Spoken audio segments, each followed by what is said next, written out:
Shalom dan salam sejahtera kepada saudara-saudari yang saya kasih di dalam nama Tuhan Yesus Kristus. Bertemu lagi kita dalam renungan firman Tuhan. Dan pada hari ini saya akan membacakan kepada kita satu bagian firman Tuhan yang terambil daripada kitab Perjanjian Lama dalam kitab Keluaran 2 ayat 11 sampai 12. Keluaran 2 ayat 11 dan 12 berkata seperti demikian. Saudara lihat dengan dengarkan bunyi firman Tuhan. Ayat ke-11 berkata, pada waktu itu ketika Musa telah dewasa, ia keluar mendapatkan saudara-saudaranya untuk melihat kerja paksa mereka. Lalu dilihatnyalah seorang Mesir memukul seorang Ibrani, seorang dari saudara-saudaranya itu. Ia menoleh ke sana sini dan ketika dilihatnya tidak ada orang, dibunuhnya orang Mesir itu dan disembunyikannya mayatnya dalam pasir. Itulah bunyi teks firman Tuhan. Saudara yang berbahagia yang saya kasih di dalam nama Tuhan Yesus Kristus, kita masih lagi dalam tema yang sama, yaitu sikap seorang pemimpin terpilih. Nah, semalam sudah kita belajar dan yaitu bagaimana sikap hati seorang pemimpin terpilih yang didasarkan dari pengajaran dari sikap salah seorang tokoh besar dalam Perjanjian Lama, itulah Nabi Musa. Dan bagaimana sikap hidup Musa sehingga Tuhan Allah memakainya dalam tugas kepimpinan yang besar kepada umatnya Israel, karena Musa memiliki hati yang sangat lembut. Itu yang telah dijelaskan dalam firman Tuhan dalam kitab Bilangan. Dan ini juga yang telah dibuktikan bila Musa tidak membalas kejahatan dengan kejahatan kepada Harun dan Miriam yang mengatainya dan sebagainya.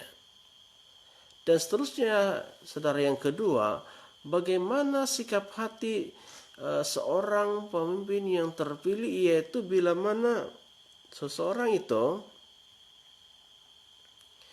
ia mempunyai kriteria mau berjuang bagi bangsanya. Seorang itu mau berjuang bagi bangsanya. Dan hal ini juga lah yang dapat kita lihat dan dijelaskan dalam pembacaan firman Tuhan. Bagaimana ataupun bila mana Musa bertindak menolong seorang warga Ibrani, bangsanya sendiri, yang ditindas dengan suatu kerja paksa, satu pekerjaan yang amat berat daripada warga ataupun bangsa Mesir. Bahkan dikatakan dalam firman Tuhan, saudara, dalam ayat ke-12 di sana dikatakan bahwa Musa telah membunuh orang Mesir itu dan menyembunyikannya di dalam pasir. Nah, itulah tindakan perjuangan Musa kepada bangsanya sendiri.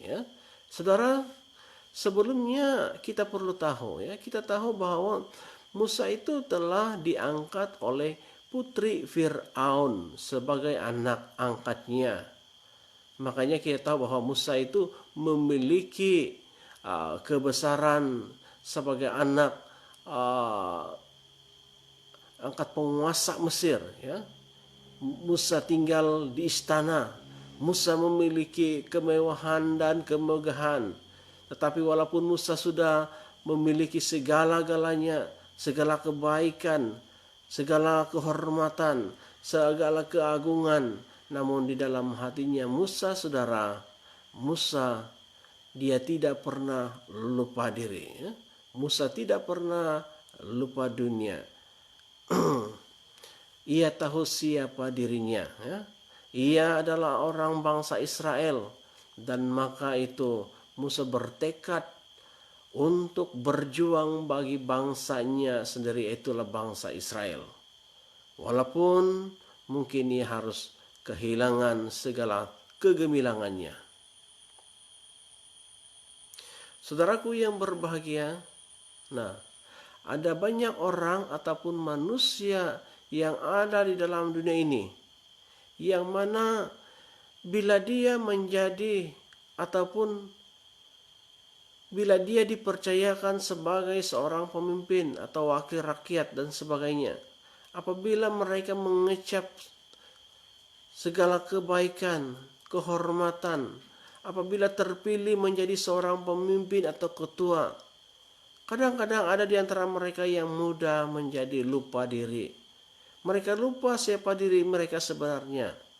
Apabila punya kuasa dan kedudukan, mereka mudah lupa siapa diri mereka sebenarnya. Tetapi saudaraku yang berbahagia, jikalau kita melihat, ya, jikalau kita lihat firman Tuhan, ya, Musa tidaklah sedemikian. Nah, saudaraku yang berbahagia, seorang pemimpin atau ketua yang bagaimanakah yang menjadi dambaan kita? Nah, itu persoalannya. Ataupun jika kita menjadi seorang pemimpin atau ketua, kita mau menjadi seorang pemimpin yang bagaimana? Apakah bila saudara menjadi seorang pemimpin atau ketua, maka nantinya engkau akan menjalankan tugasmu dengan penuh amanah, dengan penuh integriti, jujur dan sebagainya? Apakah nanti bila saudara diangkat menjadi seorang wakil rakyat, lalu engkau benar-benar mau memperjuangkan nasib bangsamu sendiri, nasib orang sebangsamu, ataupun bagaimana? Nah, jangan kita lupa saudara, siapa yang mempercayakanmu, memberimu kuasa, dan sehingga engkau diangkat menjadi seorang pemimpin yang dipilih. Sebab di dunia ini, jikalau engkau lupa diri dan tidak menjalankan tugasmu dengan sebaik-baiknya seperti yang telah dipercayakan kepadamu, maka kemungkinan tampuk kepemimpinanmu ada kemungkinan akan dipercayakan kepada yang lain. Jadi sebagai pengajarannya kepada kita saudara, respon akan firman Tuhan yang kita dengar pada hari ini, milikilah, ya, mari kita memiliki sikap hati seperti Musa, ya, yang mana memiliki hati yang mau, mempunyai sikap yang mau memperjuangkan nasib bangsanya sendiri. Ya. Musa tidak takut hilang kuasa. Musa tidak takut kehilangan istana. Musa tidak takut kehilangan kemegahan, kebesaran. Musa tidak takut kehilangan pakaian kegemarannya, kebesarannya, kehormatannya. Asal saja dia dapat menyelamatkan bangsanya daripada penindasan yang jahat. Itu Musa. Oleh itu sekali lagi saudaraku yang saya kasih dalam nama Tuhan Yesus, saya ungkapkan kepada kita, jika engkau nantinya menjadi seorang pemimpin yang terpilih, dipilih, menjadi ketua, menjadi seorang pemimpin, menjadi seorang wakil rakyat, dan menjadi apa sekalipun, jadilah seorang pemimpin yang benar-benar punya sikap hati yang mau berjuang bagi bangsanya, yang mau memajukan bangsanya. Dan itu hal yang dapat kita lihat dalam pengajaran firman Tuhan. Saudaraku yang saya kasih dalam nama Tuhan Yesus Kristus, maka itu terima kasih atas kesempatan dan kesadaran kita pada hari ini untuk bersama-sama merenungkan sebagian firman Tuhan. Maka itu dimanapun engkau berada pada hari ini, saya berdoa supaya saudara tetap bekerja dan berkarya sepanjang hari ini sehingga beruntung. Tetaplah kita selalu berdoa dan berjaga-jaga selalu di dalam pimpinan kuasa Tuhan. Jadilah seorang pemimpin yang benar-benar memperjuangkan hak bangsanya. Hiduplah seperti yang diajarkan oleh firman Tuhan. Sekali lagi ucapkan shalom, selamat pagi dan menjalankan kehidupan sepanjang hari ini di dalam pimpinan kuasa Tuhan. Terima kasih.